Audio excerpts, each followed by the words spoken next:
गणपती बाप्पा मोरया, मंगलमूर्ती मोरया. तर येत्या 27 तारखेला गणपती बाप्पांचं आगमन होणार आहे, गणेश चतुर्थी आहे. तर बायकांना ना त्या दिवशी खूप कामं असतात, कारण का घर आवरायचं, परत प्रसाद बनवायचा आणि त्या म्हणजे सगळ्या पसारामध्ये आवरणं हे लांबच राहतं. तर तेव्हा खूप टेन्शन असतं की आपण आता कशा प्रकारे म्हणजे मेकअप करायचा.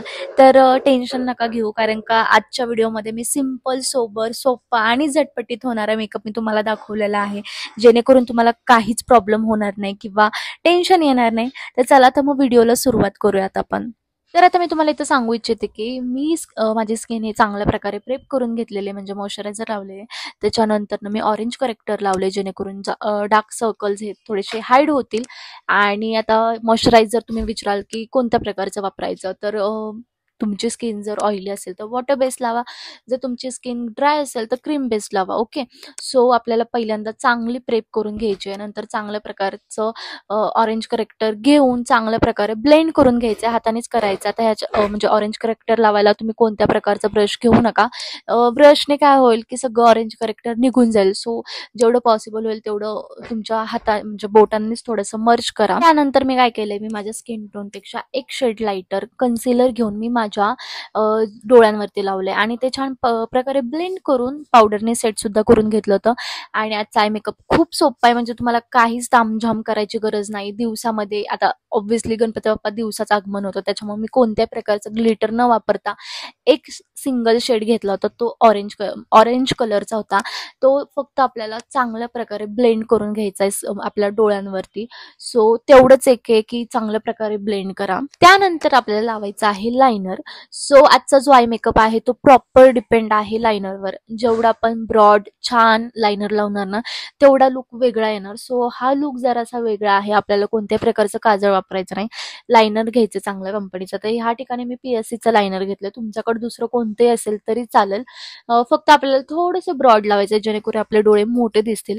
तुम्हाला पुढे दाखवतेच आहे मी की माझ्या दोन डोळ्यांमध्ये फरक दिसलाच असेल, की एका डोळ्याला असं ब्रॉड असं लायनर लावलंय आणि एका डोळ्याला लायनर नाहीये. सो दोन्हीमधला फरक चांगल्याच प्रकारे दिसला असेल. सो दोन्ही डोळ्यांना छान पद्धतीने आपल्याला लायनर लावून घ्यायचा आहे. तर या ठिकाणी तुम्हाला माझ्या डोळ्यामध्ये फरक जाणवलाच असेल, कारण मी लॅशेस लावलेले आहेत. लॅशेस लावल्यावर लुक तुम्हाला समजलंच असेल की किती म्हणजे फरक जाणवतो आपल्याला, की बापरे आपले डोळे अजून मोठे, सुंदर आणि ब्रॉड दिसायला लागतात.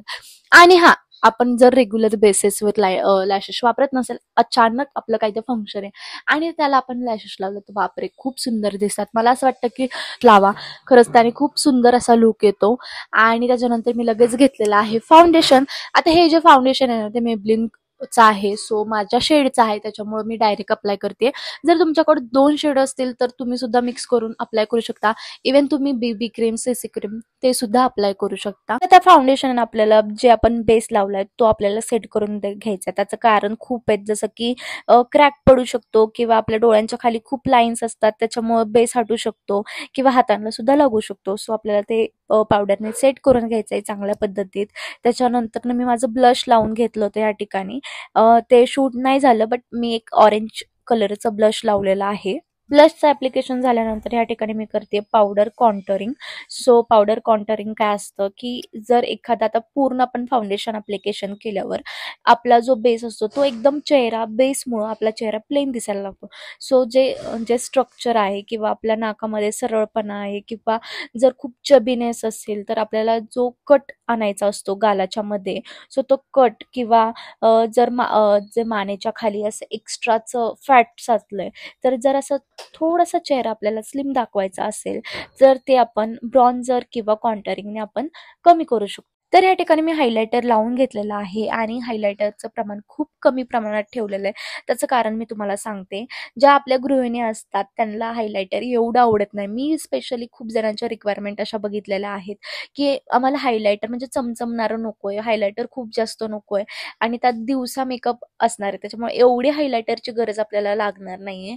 सो आणि गृहिणींसाठी आपण आजचा मेकअप तयार करतोय, त्याच्यामुळं कसं आहे की त्यांना चार चौकात शोभून दिसेल असा मेकअप हवा असतो. त्याच्यामुळं हायलायटरचं प्रमाण मी या ठिकाणी कमी ठेवलेलं आहे. आता सगळ्यात मेन गोष्ट म्हणजे लिपस्टिक. आता लिपस्टिक खूप डिपेंड करते आपल्या लुकवरती. आता काही काही गृहिणी असतात त्यांना ना खूप डार्क लिपस्टिक लावायची सवय असते, त्याच्यामुळे ना खूप डार्क लिपस्टिक लावली ना आपलं एज खूप जास्त दिसून येतं. तर अशा वेळेस काय करायची, थोडीशी लाईटमध्ये जायचं.